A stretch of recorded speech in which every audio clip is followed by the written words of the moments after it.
workbench today. We have a Dragon 32 computer that I picked up from auction. I've already given this thing a quick test. Obviously tested the power supply first, make sure the voltages were okay. Tested the data recorder, and the only thing that doesn't seem to be working, I think it was a fast forward. Rewind's okay, and it appears to be playing. I haven't actually tested loading the game yet, although I have purchased a game from eBay just so I can give it a try. But the first thing I'm going to do with this, because it's quite yellowed, is I'm going to try and retrobright the case. Never tried it before, so this will be a first for me. So the first thing I'm going to do is open this thing up and take the case out, off rather, and I'll get the retrobrighting started. The machine, well, looks like it's never been opened before. I'm assuming these are warranty stickers over all the screw holes. Yeah, breaking this seal invalidates the guarantee. I think the guarantee's well past now. I mean, generally it's in no bad condition, other than the yellowing of the case. It looks quite nice. It was coming up okay on the screen.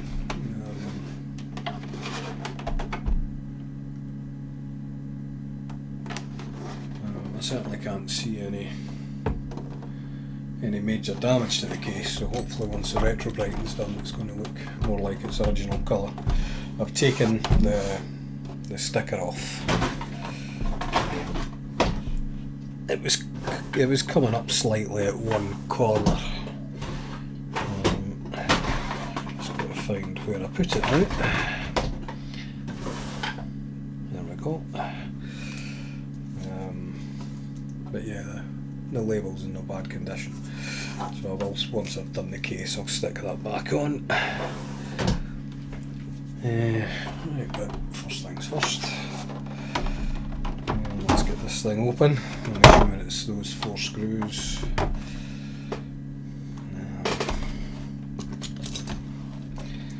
not really that fussy about the warranty labels remaining intact. We'll see if they will just peel off. Don't think they will though. Yeah. Let's just poke a hole.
Should just lift off easy enough.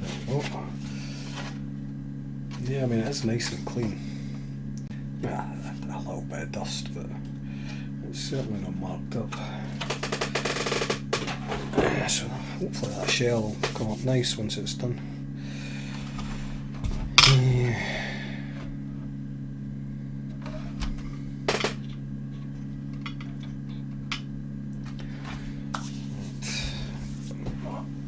vacuum.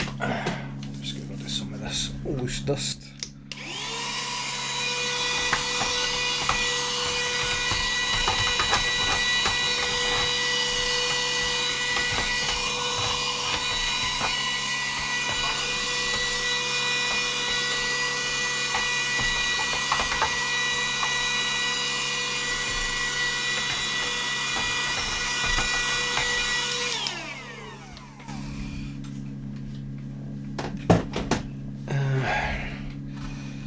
Right, the plan will be to obviously do both halves of the case, but I'm going to start on the top half and see how it goes. As I say, I've never done it before, so if it's a complete disaster, I don't want the whole thing ending up like that.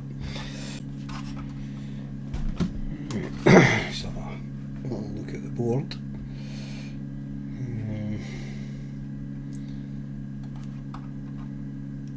Got a little bit of something on top of that capacitor. I don't know if there's been any leakage there. It's quite dry though, powdery.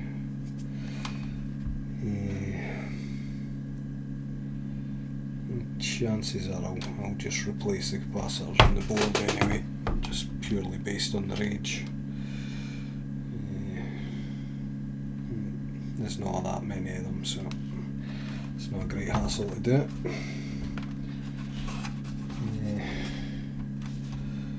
Right, start by getting this keyboard out.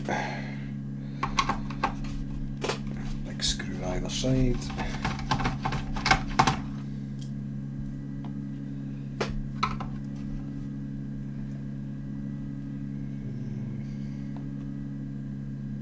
I think they're actually the same as the case screws.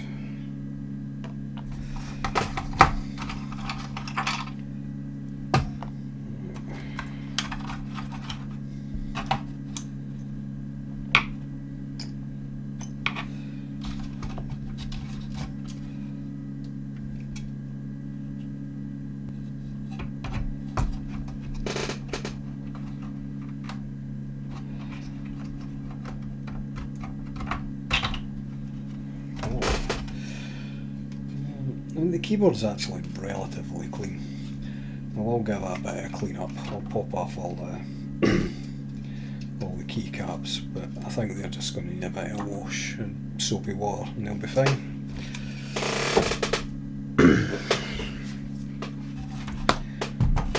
Alright. Disconnect the main board, power board.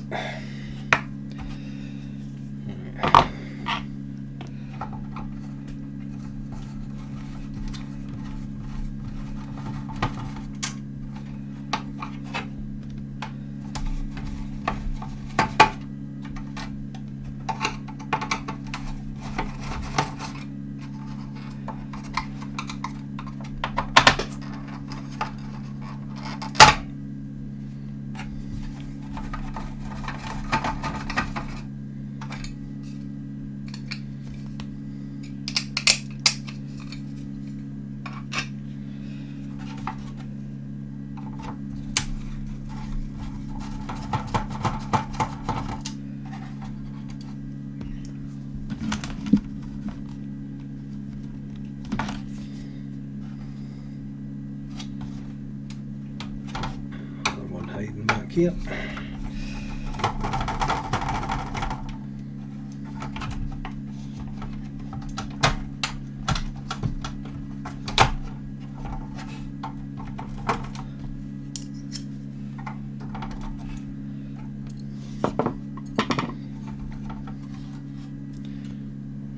Support out.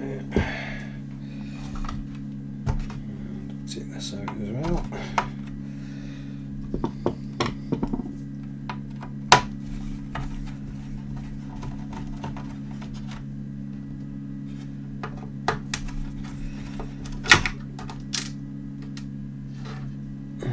Screws are, yeah, they're all the same.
Right. Zoom in a touch.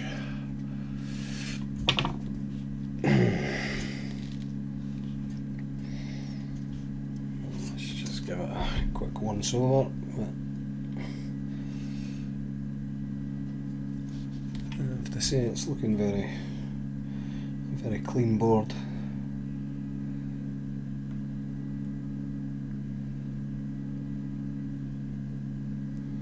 I say I have powered the machine on, so I know it does boot.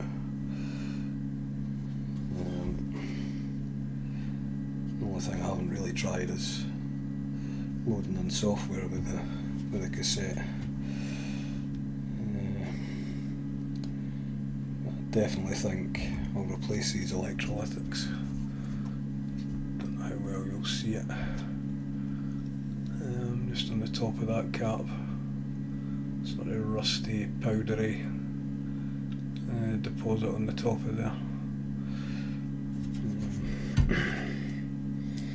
But like I say, just purely based on the age of the capacitors and the fact there's only what 1, 2, 3, 4, 5. There's only 6. So I think the first thing I'll do is I'll replace these.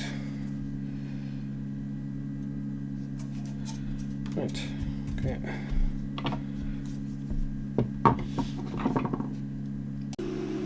Right, well, let's get these capacitors replaced on this board. We'll start with this one here, C35, which is, I believe, a 10 microfarad. Yeah, it is. So that'll be it there. Soldering gun for us.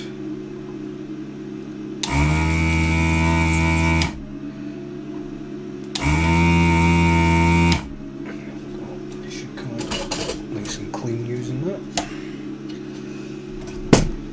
What this is. There we go.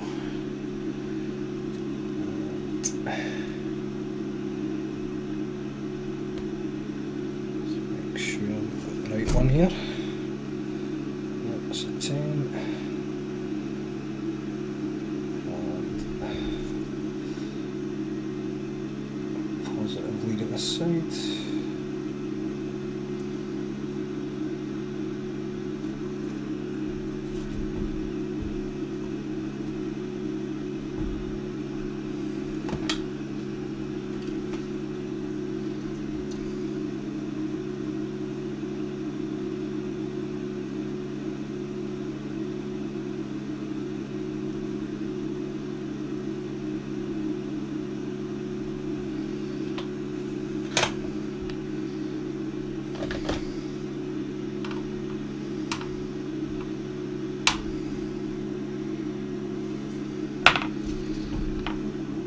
One done. This one here, C69, which is 100 microfarad.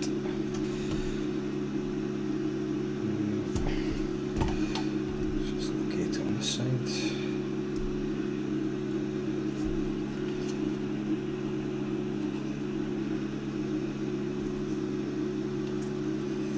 I think it should be these two. Here.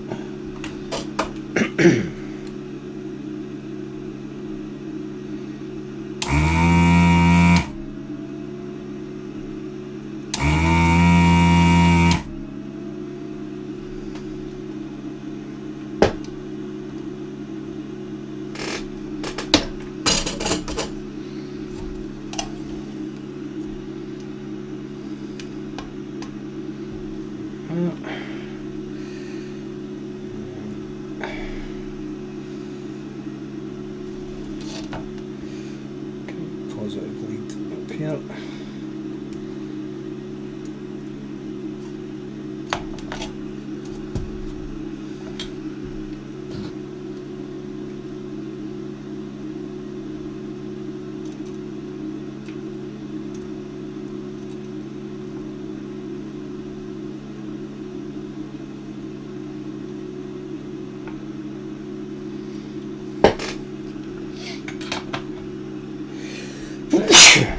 excuse me.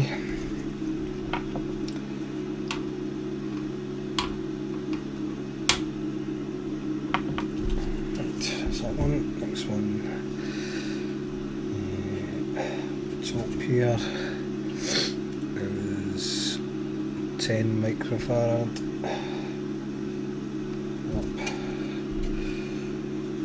Let's get it the right way around first. Just double check that. It is a 10. That's 6. There.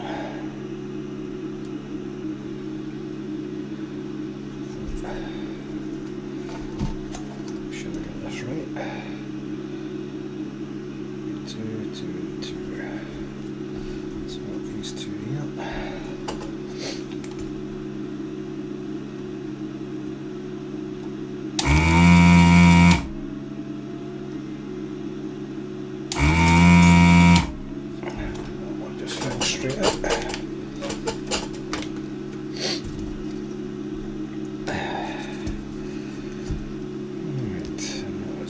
As well. And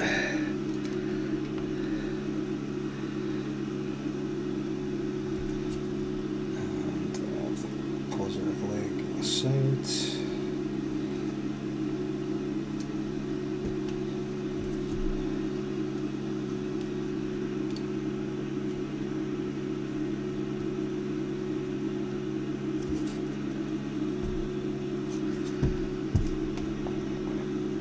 Put a bit of blue tack at the back here just to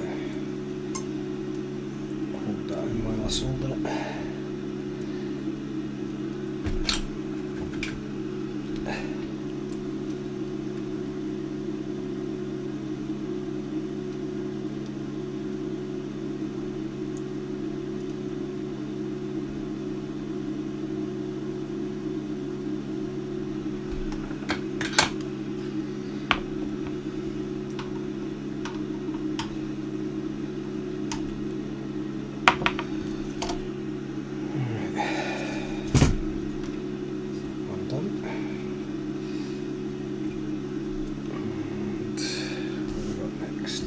Here, which is 100 again.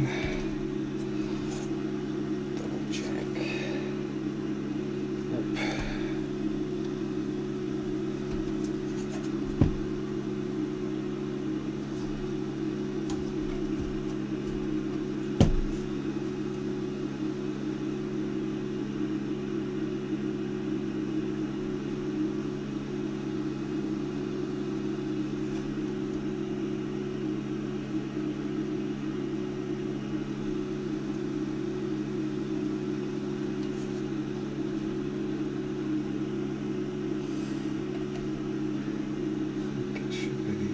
Yep.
Next, it's number 10.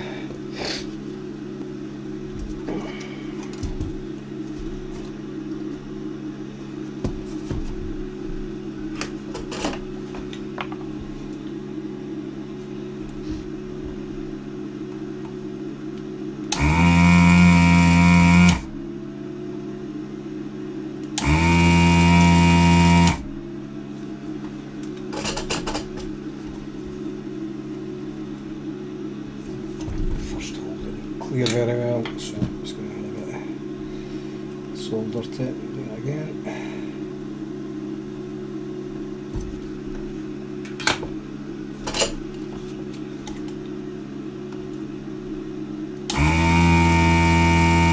There we go.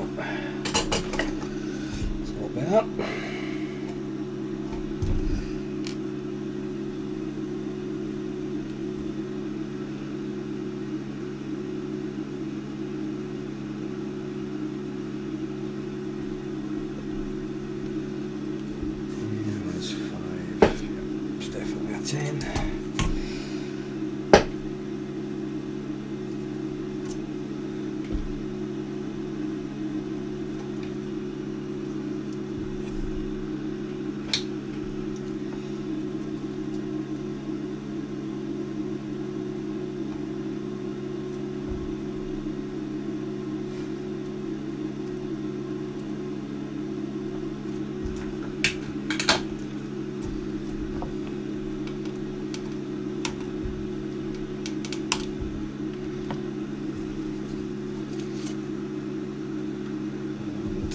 This one should be a 33, and this.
Them all replaced. Also quickly threw together rather than using RF, used a 5-pin DIN for the video. Didn't have any 5 pins, but I did have an 8, so I just hacked 3 of the pins out of there and connected the composite up. There's only actually 3 connections: your ground, audio and video. The other 2 pins aren't actually used anyway. Right, so we can piece this back together and make sure it's all coming on fine and working. Right, that's all back together. I retrobrighted the case, and it actually turned out really nice. You're maybe not picking it up quite as well on the camera. Looking at the screen, it does look like it's a bit yellower than it actually is. It's much more of a cream colour than you can see there. So yeah, I was quite impressed with how it turned out. Sticker went back on quite well. Even the main label on the bottom, it was actually on quite squint. It was overlapping the edge of there, so I used the heat gun to remove it and straighten that out. Removed all the residue from the warranty stickers. So yeah, it's looking really clean. So let's give it a little test. It's plugged in. RF was extremely poor. That was one of the reasons why I put the cable together, so I could use composite. So right, let's switch it on, see what happens.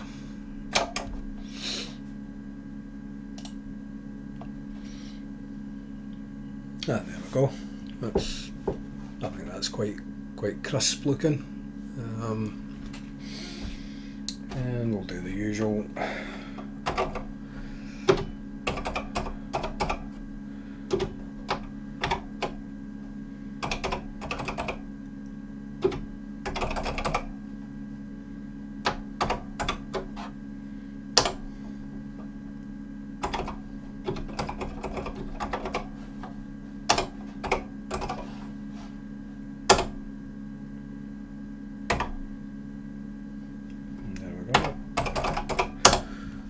Yep, certainly seems to be working fine. I think the next stage is going to be loading from the tape deck. Unfortunately, the tape deck isn't actually working. Definitely think it's probably just a belt issue. Even if you can get when you press play, it turns. I can't remember if it was fast forward or rewind. One of the two was turning, the other one wasn't. But with a tape in, it's not turning at all. So that tells me the belt's just slipping as soon as there's any resistance. So I think I'll do a part 2 on this restoration, and it'll be a repair on this, hopefully. I actually bought, because I didn't have any software for it at all, so I went on eBay and I got Mr. Dig.